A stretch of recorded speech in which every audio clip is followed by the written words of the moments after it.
Welcome to focus. This is Chakri. బంగారం 2 లక్షలకు పెరగడం ఖాయమన్నారు. వెండి 5 లక్షలు పక్కా అన్నారు. కానీ ఎవ్వరి ఊహకు అందకుండా ఈ రెండు లోహాల ధరలు మాంతం పడిపోయాయి. వెండి ఒక్కరోజే లక్ష కట్టయింది. ఏడాదిగా ఎగబాకుతున్న వెండి బంగారం ధరలు ఇంత సడన్గా ఎందుకు పతనమయ్యాయి?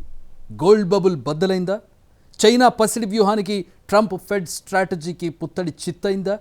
గోల్డ్ సిల్వర్ పతనానికి కారణమేంటి? ఇప్పుడే కొనాలా, వేచి చూడాలా? ఏడాదిగా బంగారం దండయాత్ర చేసింది, వెండి కొండెక్కి కూర్చుంది. చాలామంది ఉన్నదంతా ఊడ్చేసి గోల్డ్ సిల్వర్లో పెట్టుబడి పెట్టారు. పెరగడమే తప్ప తరగవని లెక్కలేశారు. కానీ ఉన్నటువంటి గోల్డ్ బూమ్ ఉఫ్ అనేసింది. కనీసం లాభాలు తీసుకోకుండా నష్టాల పాలైన వారు ఉన్నారు. బంగారం వెండి ధరలు మరింతగా పతనమవుతాయా? బంగారం 2 లక్షలకు పెరుగుతుందన్నారు. కిలో వెండి 5 లక్షలు ఖాయమని జోస్యం చెప్పారు. కట్ చేస్తే వెండి 1 లక్ష తగ్గిందే. బంగారం భారీగా పడిపోయిందే. ఈ చారిత్రాత్మక పతనం ఏం చెబుతోంది? ఇప్పుడు గోల్డ్ సిల్వర్ కొనొచ్చా, ఆగాలా? పేక మేడలు కూలినట్టు బంగారం వెండి ధరలు కూలిపోయాయి. మంచు పర్వతం కరిగినట్టు లాభాలన్నీ కరిగిపోయాయి. గుంపులో గోవిందలా అందరూ కొంటున్నారు. తాము కొనేద్దామని ఉన్నదంతా ఊడ్చేసి పెట్టిన డబ్బులన్నీ ఆవిరయ్యాయి. ఏడాదిగా సాగుతున్న బంగారం వెండి ధరల దండయాత్రకు బ్రేక్ పడింది. చరిత్రలో అతిపెద్ద ధరల పతనం నమోదయ్యింది. హిస్టరీలో ఫస్ట్ టైం గ్లోబల్ మార్కెట్లో ఒక్క రోజులోనే 294 లక్షల కోట్లు ఆవిరయ్యింది. అంటే నిమిషానికి 5,33,000 కోట్ల సంపద హుష్కాకి అయిపోయింది. 2008 ఆర్థిక సంక్షోభం సమయంలోనూ బంగారం ఈ స్థాయిలో ఊగిసలాటకు లోను కాలేదని మార్కెట్ నిపుణులు చెబుతున్నారు. ఈ మధ్య ఆకాశమే హద్దుగా పెరుగుతూ పోయిన బంగారం వెండి ధరలు ఒక్కసారిగా నేలదారి పట్టడం అందరినీ షాక్కి గురిచేసింది.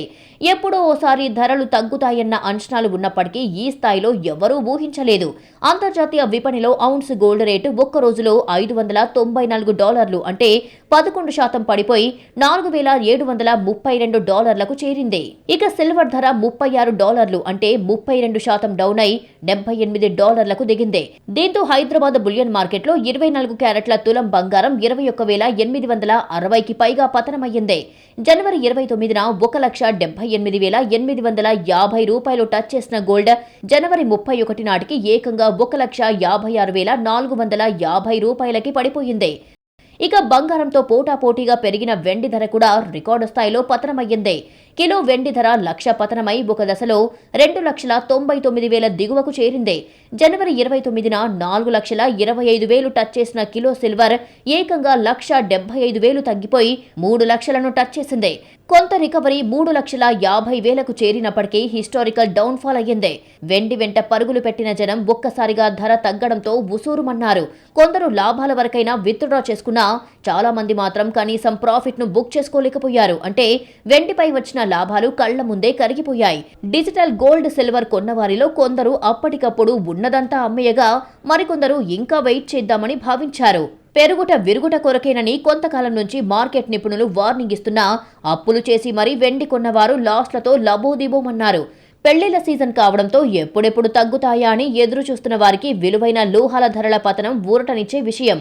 కానీ స్థలాలను కొనాలి అని పెట్టుకున్న డబ్బులను సిల్వర్, గోల్డ్లో పెట్టిన వారు నష్టాలతో అయ్యో అంటున్నారు. కమోడిటీల ట్రేడింగ్ జరిగే మల్టీ కమోడిటీ ఎక్స్చేంజ్ MCXలో 10 గ్రాముల బంగారం ఏప్రిల్ కాంట్రాక్ట్ ధర 1,80,499 దగ్గర ప్రారంభమై 1,83,493 దగ్గర గరిష్ట స్థాయిని తాకినా తర్వాత 1,50,849 వద్ద కనిష్ట స్థాయిని తాకి అక్కడే ముగిసింది. అంటే 18% డౌన్ అయ్యింది. ఇక కిలో వెండి మార్చి కాంట్రాక్ట్ ధర 3,83,898 దగ్గర మొదలై 3,89,986 దగ్గర గరిష్టానికి చేరింది. మళ్లీ 2,91,922 దగ్గర కనిష్టాన్ని నమోదు చేసి అక్కడే క్లోజ్ అయ్యింది. ఈ కాంట్రాక్ట్ 27% నష్టపోయింది. రాకెట్ స్పీడ్తో పెరుగుతూ పోయిన బంగారం వెండి ధరలపై రకరకాల అంచనాలు చక్కర్లు కొట్టాయి. గోల్డ్ 2 లక్షలకు చేరుతుందని కొందరు ఘంటాపదంగా చెప్పారు. వెండి పక్కా 5 లక్షలకు రీచ్ అవుతుందని లెక్కలేశారు. కానీ ఒక్కసారిగా వీరి జోస్యాలన్నీ ఢమాలన్నాయి. లక్షల కోట్ల సంపద ఆవిరయ్యింది. గోల్డ్, సిల్వర్ రేట్లు పతనం కావడానికి అనేక కారణాలు వినిపిస్తున్నాయి. చికాగో మార్కంటైల్ ఎక్స్చేంజ్ CMEలో మార్జిన్ పెంపు ఊహాగానాలు ప్రపంచ కమోడిటీ మార్కెట్లను ఒక్కసారిగా షేక్ చేశాయి. ఈ పరిణామంతో బంగారం, వెండి మార్కెట్లలో తీవ్ర స్థాయిలో లాభాల బుకింగ్ ప్రారంభమయ్యింది. దీని ఫలితంగా ఈ విలువైన లోహాల ధరలు భారీగా డౌన్ అయ్యాయి. అమెరికా ఫెడరల్ రిజర్వ్ కొత్త చైర్మన్ గా కెవిన్ వార్ష్ అపాయింట్ అవుతున్నాడు అన్న వార్త కూడా బులియన్ మార్కెట్ కు నెగటివ్ గా మారింది. డొనాల్డ్ ట్రంప్ కు అత్యంత సన్నిహితుడైన కెవిన్ వార్ష్ కు మోనేటరీ హక్ అనే బిరుదు ఉంది. అంటే కఠిన నిర్ణయాలు తీసుకునే వ్యక్తి అని చెబుతారు. ఫెడరల్ రిజర్వ్ చైర్మన్ రేసులో కెవిన్ వార్ష్ పేరు రావడంతో వడ్డీ రేట్లపై రకరకాల అంచనాలు మొదలయ్యాయి. దీంతో ఇన్వెస్టర్లు కంగారుతో బంగారాన్ని విక్రయించారు. సునామీలా సెల్లింగ్ జరగడంతో లోహాల రేట్లు తగ్గిపోయాయి. ప్రాఫిట్ బుకింగ్ కూడా మరో ప్రధాన కారణంగా మార్కెట్ నిపుణులు విశ్లేషిస్తున్నారు. 2025లో భారీగా పెరగడమే కాదు, జనవరి నెలలోనూ బంగారం 20% పెరిగింది. అలాగే సిల్వర్ కూడా ఏకంగా 50% జంప్ అయ్యింది. దీంతో ఇన్వెస్టర్లు ఒక్కసారిగా లాభాల స్వీకరణ మొదలుపెట్టారు. దీంతో బులియన్ మార్కెట్ నేల చూపులు చూసింది. భారత ప్రభుత్వం దిగుమతి సుంకం తగ్గిస్తుంది అన్న అంచనా కూడా దేశీయ పెట్టుబడిదారులను కంగారు పెట్టించింది. అంతేకాదు, అమెరికా డాలర్ను బలహీనం చేయడానికి చైనా చాలా కాలంగా భారీ స్థాయిలో బంగారాన్ని కొనిపెట్టుకుంటోంది. రేట్లు పెరగడానికి అది కూడా ఒక కారణం.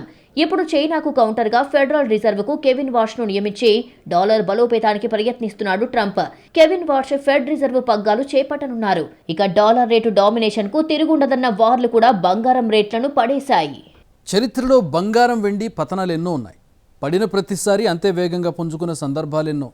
కానీ డౌన్ఫాల్ కావడానికి కారణాలు మాత్రం ఎవ్వరూ ఊహించనివి. 1980 నుంచి నిన్నటి వరకు మొత్తం 5 హిస్టారికల్ డౌన్ఫాల్స్ బులియన్ మార్కెట్ను షేక్ చేశాయి. అన్ని పతనాలకు ముడిపడిన కామన్ ఫ్యాక్టర్ మాత్రం డాలర్. ఆ డాలర్ డ్రీమ్స్ను కరిగించడానికి చైనా ప్రయత్నిస్తుంటే డామినేషన్ నిలుపుకోవడానికి అగ్రరాజ్యం అనేక ఎత్తుగడలు వేస్తోంది. ఇలా అగ్రరాజ్యాల ఆటలో బంగారం వెండి ధరలు ఊగిసలాడుతున్నాయి. బంగారం వెండి ధరలు గతంలో భారీ పతనాలు చూశాయి. ఒక్కోసారి ఒక్కో కారణంతో డౌన్ అయ్యాయి. 1980 నాటి భారీ పతనం మొన్నటి వరకు అతిపెద్దదిగా బులియన్ మార్కెట్ నిపుణులు చెబుతారు. 1980లో బంగారం ధర ఆల్ టైమ్ హైకి చేరింది.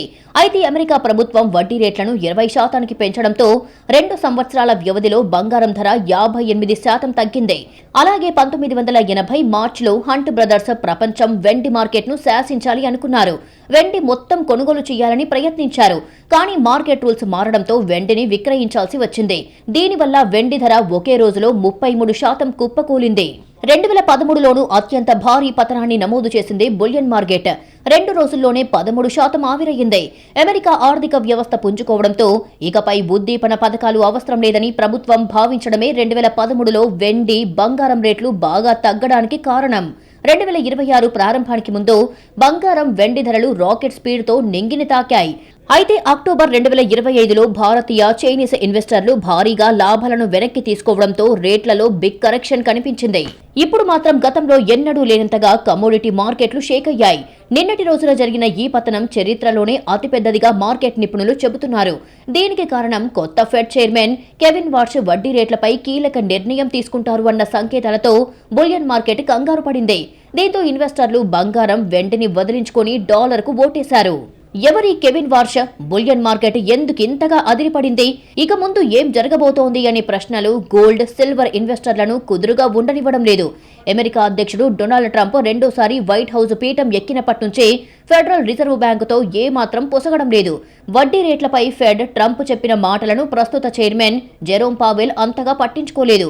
ఈ ఏడాది మేలో ఈయన పదవీకాలం ముగుస్తోంది. దీంతో కొత్త చైర్మన్ గా కెవిన్ వార్ష్ ను నామినేట్ చేయనున్నట్లుగా ట్రంప్ అధికారికంగా ప్రకటించారు. దీంతో ఒక్కసారిగా వెండి, బంగారం ధరలు కుప్పకూలాయి. బులియన్ మార్కెట్ను ఇంతగా భయపెట్టిన కెవిన్ వార్ష్ వెనుక చాలా కథ ఉంది. ఫెడ్ బోర్డు సభ్యుడిగా 2006 నుంచి 11 మధ్య పనిచేసిన వార్ష్కు ద్రవ్యోల్బణాన్ని కంట్రోల్ చేయడంలో మంచి పేరుంది. ఇన్ఫ్లేషన్ తగ్గాలంటే మొదటి నుంచి ఆయన అధిక వడ్డీ రేట్లకే మద్దతిచ్చారు. తక్కువ వడ్డీ రేట్ల విధానాన్ని వ్యతిరేకించారు. 2008, 2009 మహామాంద్యం సమయంలో ఫెడ్ పాలసీలను వ్యతిరేకించాడు. అప్పట్లో అంటే 2006, 2011 మధ్య కాలంలో ఫెడ్ గవర్నర్ గా వ్యవహరించాడు. అతి చిన్న వయసులోనే ఫెడ్ గవర్నర్ గా ఎంపికైన వ్యక్తిగా వార్ష్ రికార్డు సృష్టించాడు. మొదటి నుంచి ఫెడ్ రేట్ల పెంపుదలకే మద్దతిచ్చిన కెవిన్ వార్ష్ ఈ మధ్య ట్రంప్ కోసం స్వరం మార్చాడు. ఈ మధ్య కాలంలో తక్కువ వడ్డీ రేట్లకు మద్దతు పలకడం, ట్రంప్ రెండోసారి అధ్యక్ష పదవిని చేపట్టాక ఆయన విధానాలకు వార్ష్ మద్దతిచ్చినందుకే కెవిన్ ను ఫెడ్ చీఫ్ గా ఎంపిక చేశారు అన్న చర్చ జరుగుతోంది. మొదటి నుంచి అధిక వడ్డీ రేట్లపై గుర్రుగా ఉన్నాడు డొనాల్డ్ ట్రంప్. అమెరికాలో కీలక రేట్లు 1% దగ్గరే ఉండాలి అన్నది ట్రంప్ పాలసీ. ప్రస్తుత ఫెడ్ రేట్లు 3.5% ఉన్నాయి. ద్రవ్యోల్బణాన్ని తక్కువ స్థాయిలో ఉంచేందుకు ఉద్యోగ నియామకాల మద్దతుకు ఫెడ్ వడ్డీ రేట్లు తగ్గించాలి అని ట్రంప్ కోరుతున్నాడు. కానీ ఫెడ్ ప్రస్తుత చైర్మన్ జెరోమ్ పావెల్ మాత్రం ట్రంప్ మాట ఆలకించడం లేదు. దీంతో తనకు అనుకూలుడైన కెవిన్ వాష్ ను చైర్మన్ గా నియమిస్తే బ్యాంకింగ్ నియంత్రణాధికార సంస్థపై తన పట్టు సాధించొచ్చని ట్రంప్ లెక్కగా తెలుస్తోంది. ఫెడ్ కీలక వడ్డీ రేట్లతో డాలర్ బలోపేతం అవుతుంది అన్నది ట్రంప్ ఆలోచన. కెవిన్ వాష్ నేతృత్వంలో ఫెడ్ పనిచేస్తే అమెరికన్ డాలర్ మరింత శక్తివంతం అవుతుందన్నది ట్రంప్ భావన. కానీ డాలర్ పుంజుకుంటే బంగారానికి నష్టం. అందుకే గోల్డ్ రేట్లు నేలదారి పట్టాయి. సాధారణంగా డాలర్ బలపడినప్పుడు బంగారం, వెండి వంటి విలువైన లోహాలపై ఒత్తిడి అమాంతం పెరుగుతుంది. ఎందుకంటే డాలర్లో ట్రేడ్ అయ్యే ఈ కమోడిటీల ధరలు బలమైన డాలర్తో కాస్ట్లీగా మారుతాయి. దీంతో అంతర్జాతీయ ఇన్వెస్టర్లు పసిడి పెట్టుబడుల నుంచి ఎగ్జిట్ చూపుతున్నారు. అభివృద్ధి చెందుతున్న దేశాల కరెన్సీలు డాలర్తో పోల్చితే బలహీనపడగా బాండ్ మార్కెట్లలో ఈల్డులు ఎగబాకాయి. ఫెడ్ విధానాలు కఠినంగా మారితే గ్లోబల్ లిక్విడిటీ తగ్గుతుంది అన్న భయం మార్కెట్ను వణికిస్తోంది. కెవిన్ వాష్ రాకతో వడ్డీ రేట్లు తగ్గి డాలర్ బలపడుతుందని కొందరు అంచనా వేస్తుంటే మరికొందరు అధిక వడ్డీ రేట్లు కొనసాగుతాయని భావిస్తున్నారు. రెండిటిలో ఏది జరిగినా డాలర్ బలపడటం ఖాయంగా భావిస్తున్నారు. దీనికి తోడు బాండ్ ఈల్డులు పెరగడం వంటి అంశాలు కలిసి సేఫ్ హెవెన్ గా భావించే బంగారంపై కూడా అమ్మకాల ఒత్తిడిని పెంచాయి. ముఖ్యంగా షార్ట్ టర్మ్ ట్రేడర్లు, హెడ్జ్ ఫండ్లు భారీగా ప్రాఫిట్ బుకింగ్ కు దిగడంతో గోల్డ్, సిల్వర్ రేట్ల పతనానికి కారణమయ్యాయి. ఫెడరల్ రిజర్వ్ చైర్మన్ గా కెవిన్ వాష్ నియామకం ఇంకా అధికారికంగా ఖరారు కాలేదు. సెనెట్ కూడా ఆమోదం తెలపాలి. కానీ మార్కెట్లు సాధారణంగా భవిష్యత్ అంచనాలకే రియాక్ట్ అవుతాయి. కెవిన్ వాష్ పేరు బలంగా వినిపిస్తే తాత్కాలికంగా బంగారం, వెండిపై ఒత్తిడి కొనసాగొచ్చని మార్కెట్ నిపుణులు అంచనా వేస్తున్నారు. డాలర్ డామినేషన్ తగ్గించేందుకు చైనాతో సహా కొన్ని దేశాలు టన్నుల కొద్దీ బంగారాన్ని పోగేసుకున్నాయి. ఇప్పుడు అమెరికా కౌంటర్ స్ట్రాటజీతో గోల్డ్ బబుల్ ఒక్కసారిగా పేలింది. మరి గోల్డ్, సిల్వర్ రేట్లు ఇంకా తగ్గుతాయా, కోలుకుంటాయా? ఇప్పుడు కొనొచ్చా? వెయిట్ చేయడం బెటరా? ప్రపంచ దేశాల లావాదేవీలకు ప్రధాన మారకం డాలరే. చమురు, బంగారం సహా అనేక దిగుమతులు, ఎగుమతులకు చాలా దేశాలు అనివార్యంగా డాలర్పైనే ఆధారపడ్డాయి. అయితే చైనా చాలా కాలం నుంచి డాలర్ ఆధిపత్యాన్ని తగ్గించడానికి చాలా ప్రయత్నాలు చేస్తోంది. తన రిజర్వులలో డాలర్పై ఆధారపడటాన్ని తగ్గించడానికి నిరంతరం బంగారాన్ని కొనుగోలు చేస్తోంది. గతేడాదిలో సుమారు 25 నుంచి 30 టన్నుల వరకు అధికారికంగా కొనుగోలు చేసింది డ్రాగన్ కంట్రీ. దిగుమతుల ఖర్చులను ఎక్కువగా డాలర్లలోనే చెల్లిస్తోంది India. Reserve Bank of India ఎప్పటికప్పుడు గోల్డ్ రిజర్వులను పెంచుకుంటోంది. ప్రస్తుతం ఇండియా దగ్గర దాదాపు 880 టన్నుల నిల్వలు ఉన్నాయని తెలుస్తోంది. అలాగే ఎక్కువ బంగారాన్ని కొనే జనాభా కూడా మనదే. అటు ఆర్థిక అనిశ్చితిని ఎదుర్కోవడానికి టర్కీ సెంట్రల్ బ్యాంక్ సైతం ఎక్కువగా బంగారాన్ని కొంటోంది. 2025లో ప్రపంచంలోనే అత్యధికంగా బంగారం కొనుగోలు చేసిన దేశంగా పోలాండ్ రికార్డు సృష్టించింది. గతేడాదిలో బ్రెజిల్ అకస్మాత్తుగా పెద్ద మొత్తంలో అంటే సుమారు 31 టన్నుల బంగారాన్ని కొనుగోలు చేసి అన్ని దేశాలను సర్ప్రైజ్ చేసింది. అటు టర్కీ సెంట్రల్ బ్యాంకు సుమారు 83 టన్నుల పసిడిని సేకరించింది. ఆర్థిక స్థిరత్వం కోసం బంగారాన్ని ఎక్కువగా నిల్వ చేసుకుంటోంది. ఇలా అన్ని దేశాల సెంట్రల్ బ్యాంకులు రికార్డు స్థాయిలో బంగారం నిల్వలను పెంచుకున్నాయి. ప్రపంచవ్యాప్తంగా బంగారం ధరలు నెంగిని తాకడానికి ఇవి కూడా ఒక కారణం. వెండి కొనుగోళ్లలో భారతదేశం రికార్డు సృష్టించింది. 2025లో భారత్ సుమారు 9.2 బిలియన్లు అంటే 78,200 కోట్ల విలువైన వెండిని దిగుమతి చేసుకుంది. ఇది ప్రపంచం మొత్తం వాణిజ్యంలో 21% పైనే అని మార్కెట్ నిపుణులు చెబుతున్నారు. వెండి వినియోగంలో చైనాది 2వ స్థానం. సోలార్ ఎనర్జీ, ఎలక్ట్రిక్ వాహనాల తయారీలో చైనా ప్రపంచ కేంద్రంగా ఉండటంతో వెండి అవసరం ఎక్కువవుతోంది. యూరోపియన్ దేశాల్లో వెండిని అధికంగా కొంటున్న దేశం జర్మనీ. అలాగే ఎలక్ట్రిక్ పరికరాల తయారీలో టాప్ దేశాల్లో ఒకటైన జపాన్ కూడా పెద్ద ఎత్తున సిల్వర్ను దిగుమతి చేసుకుంటోంది. ఇలా దేశాలు, సామాన్య జనాల కొనుగోళ్లతో వెండి రేట్లు అమాంతం పెరిగాయి. ప్రపంచవ్యాప్తంగా అనేక దేశాల దగ్గర భారీ ఎత్తున బంగారం నిల్వలు ఉన్నాయి. 8,133 టన్నుల గోల్డ్ రిజర్వుతో ప్రపంచంలోనే అత్యధిక నిల్వలు ఉన్న దేశం అమెరికా. 3,351 టన్నుల పసిడితో ఐరోపాలో ప్రథమ స్థానం జర్మనీదే. ఇటలీ దగ్గర 2,452 టన్నుల పసిడి రిజర్వులు ఉన్నాయి. ఫ్రాన్స్ 2,437 టన్నులు, చైనా 2,264 టన్నులు, ఇండియా దగ్గర 880 టన్నుల బంగారం నిల్వలు ఉన్నాయి. దేశాల బంగారం కొనుగోళ్లు, నిల్వలు వాటి ధరలపై చాలా ప్రభావం చూపిస్తాయి. గోల్డ్ రేటు తగ్గినప్పుడల్లా చైనా, భారత్ వంటి దేశాలు భారీగా కొంటాయి. దీంతో పసిడి ధర ఒక స్థాయి కంటే కిందికి కిందికి పడిపోకుండా సపోర్ట్ లభిస్తుందని చెబుతున్నారు మార్కెట్ నిపుణులు. చైనా, రష్యా, భారత్ వంటి దేశాలు అమెరికన్ డాలర్లకు బదులుగా బంగారాన్ని రిజర్వులుగా పెంచుకుంటున్నాయి. దీంతో డాలర్ బలహీనపడినప్పుడల్లా బంగారం ధర విపరీతంగా పెరుగుతూ పోతుంది. డాలర్ డామినేషన్ను తగ్గించడానికి చైనా, భారత్, రష్యా వంటి దేశాలు ప్రయత్నిస్తుంటే డాలర్ బలోపేతానికి అటు ట్రంప్ కౌంటర్ స్ట్రాటజీ అప్లై చేస్తున్నాడు. అందులో భాగమే ఇప్పుడు సిల్వర్, గోల్డ్ రేట్ల పతనం. బంగారం, వెండి ధరలైతే ప్రస్తుతం భారీగా తగ్గాయి. ఇలాంటి టైంలో కొనుగోలు అవకాశంగా భావించాలా లేక మార్కెట్ స్థిరపడే వరకు వేచి చూడాలా అనే విషయంలో జాగ్రత్తగా ఉండాలని సూచిస్తున్నారు మార్కెట్ ఎక్స్పర్ట్స్.